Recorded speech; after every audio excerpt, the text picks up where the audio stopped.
Now we're going to wrap up the top part of this movement. We're going to put in our winding gear over here, ratchet wheel, click, and the balance. I double checked all the jewels here. They're all lubricated, so we don't have to worry about that. It's a good habit to get into to check on. There's a couple of options on how to do things here. Doesn't matter. I have D5 on that post, that pivot, and D5 over here. I'm sure there's a recommendation from ETA on what that should be. I don't know.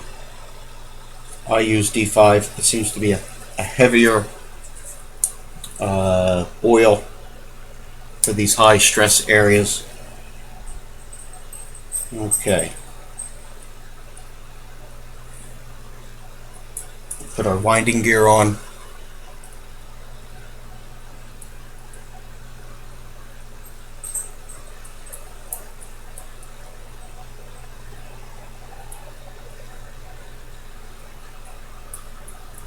Of course, it won't turn for me. There it goes.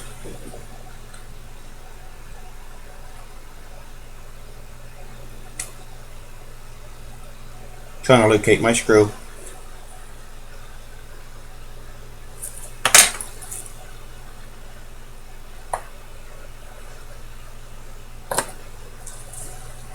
Little slip there, no big deal. No harm was done.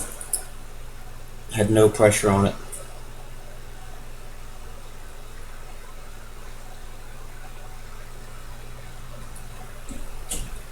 You can see how everything is moving nicely. Don't want to spin this too fast because of the amount of energy that can create. So I'm going to come in here with a screwdriver, hold that gear from turning,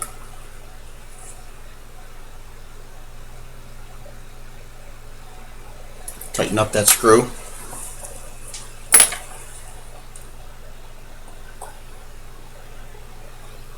Everything's running smoothly, running parallel, running true, running pretty slick actually. Next is our click. Actually, no, it is not. Next is the spring for the click,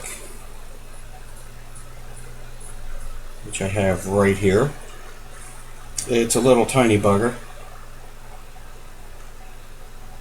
And I have a little, like a heavy duty,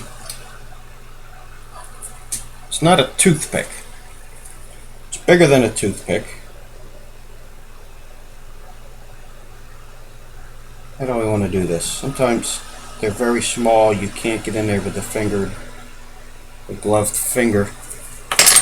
Let's try this.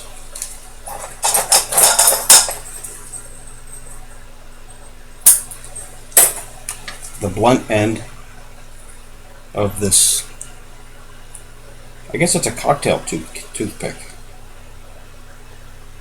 It's heavier than a toothpick.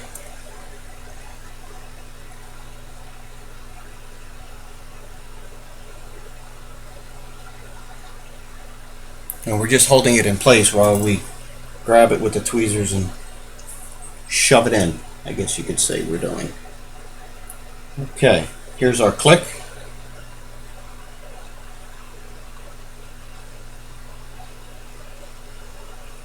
You can see how the click lays in there against that spring.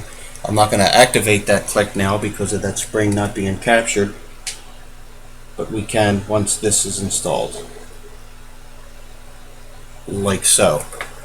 And on top of that click wheel, I want to do a little bit of D5.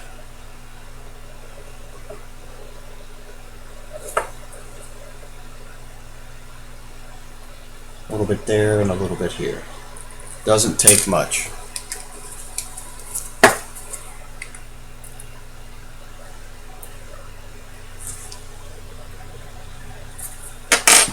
And this is reverse threads. So we are going to loosen it counterclockwise. And that is going to allow it to tighten. Very important to remember. there's any dust around, anything I don't like, I just hit it with a little Rotico, and there you have it.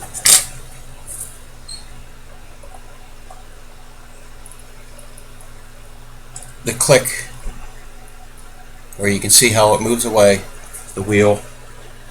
We can test that click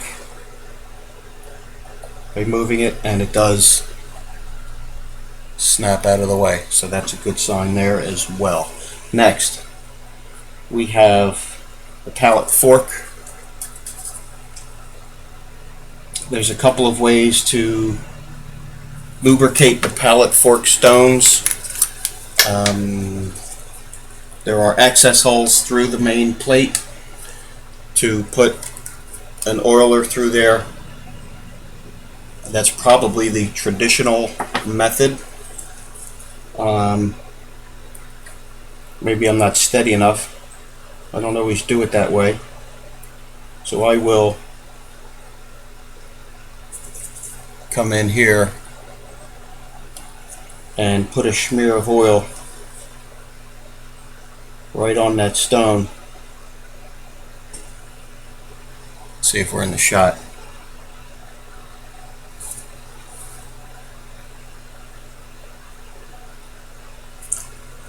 And then I'll install the pallet fork.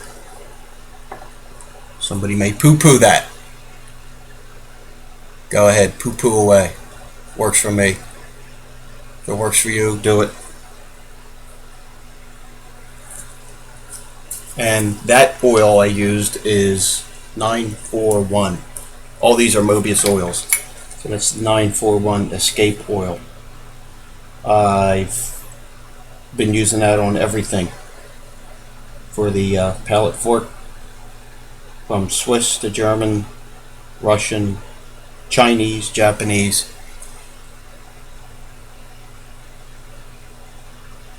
Okay, we're going to lay that in there.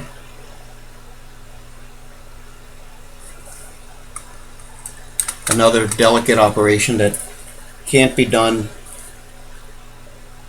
quickly.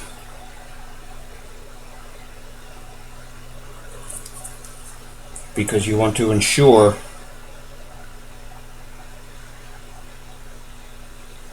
those staffs are coming through the jewels and that your pallet fork is installed properly. Another operation that can be tedious, time consuming. Take it apart, do it again, take it apart, do it again. Patience is a virtue, from what I hear. I'm going to take this to a loop. Get a look on that side. It does have a staff coming through the jewel. And before I turn it over, I'm putting one screw in very loosely. I never assume I did anything correctly. I assume nothing until I can verify it with a loop to say, okay, we have the staff coming through the jewel and it's looking good.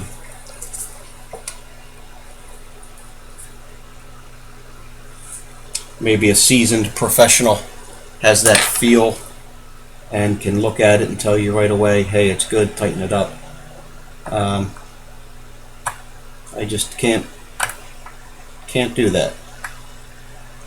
I gotta get in there and have a look. So, those are both loose. I'm gonna double check. Giving that a little bit of a nudge.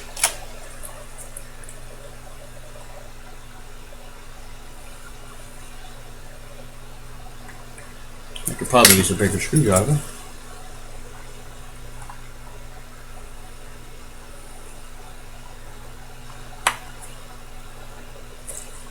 Also, we're going to lubricate those jewels. Now at this point, we can wind up this mainspring.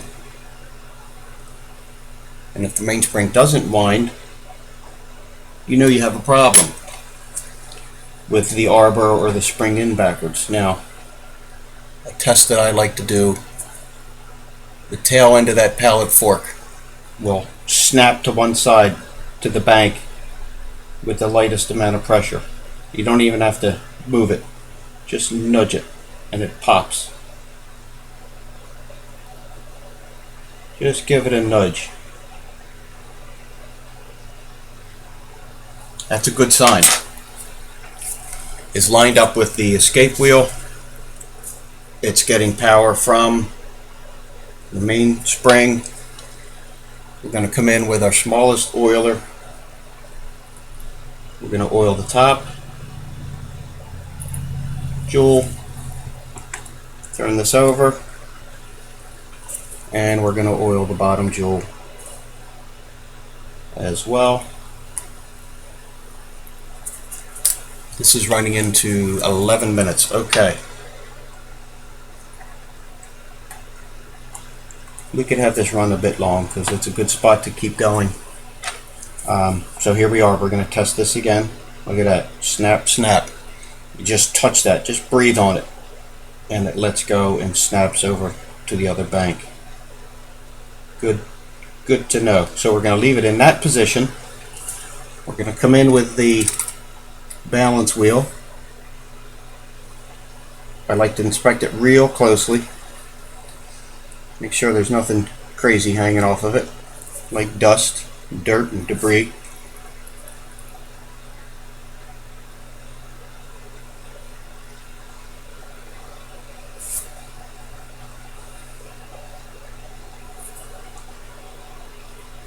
Once it's in that jeweled pivot, we're going to come around, lay it in, give it a nudge, and it starts to tick.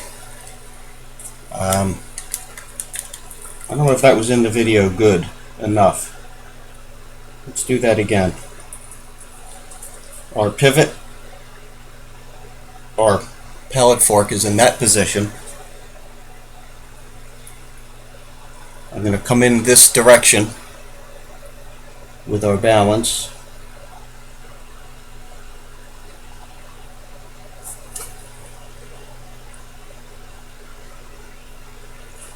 And when it's in the pivot, we rotate around and drop in the bridge. Just give it a tap and it comes to life. You can see the balance has a little wobble to it. It's going to, because we do not have the jewel installed. Some people may say you can't be running that balance without a jewel because it doesn't have lubrication and it's not fitting properly. It's going to wear out. Well, yes, true. Eventually it will. The beautiful thing is we're only letting this run for a few seconds.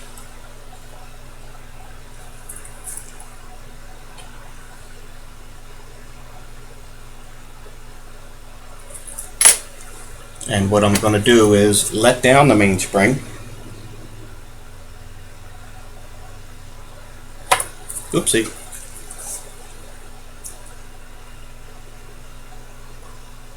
Where are we? Okay. I'm going to pull the click out of the way. I need a smaller device. You can do this operation with the jewel. Here we go. With it ticking. You can. It's really not going to hurt anything. I'm just demonstrating that it can be done this way. We're going to open up our spring.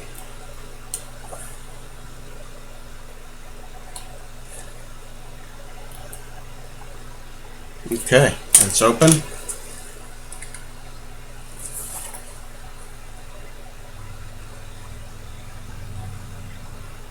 So I won't keep this under 15 minutes, only because it'll be a good spot to show. And then we go back to this like we did in the beginning. We're going to oil that stone.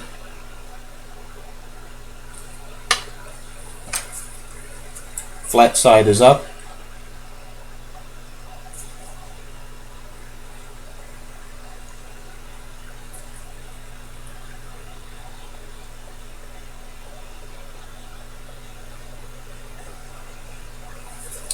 Oil right in the middle, very visible.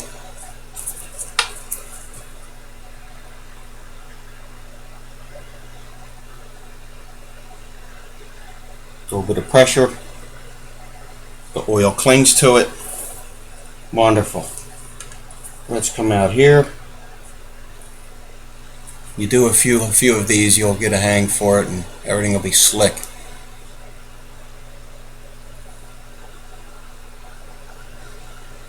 Drop it in. Close our spring.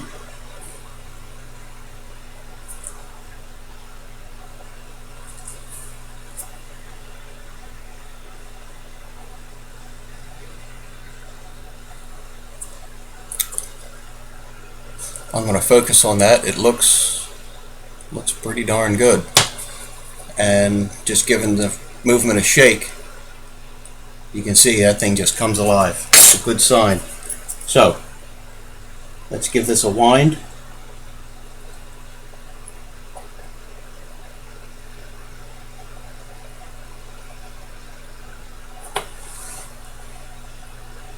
Sometimes you got to give it a nudge, get it going.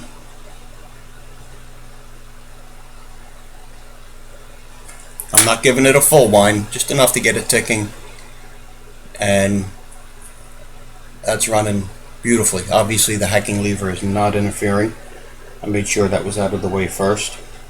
And up to this point, when you have a movement ticking, working the way it is, we'll put it on the time grapher on the next video just to get an idea on the amplitude. It's a good feeling. There's a good feeling there. After a while, you're going to look at a balance and tell how many degrees of rotation that is turning. So far it looks good. Stay tuned.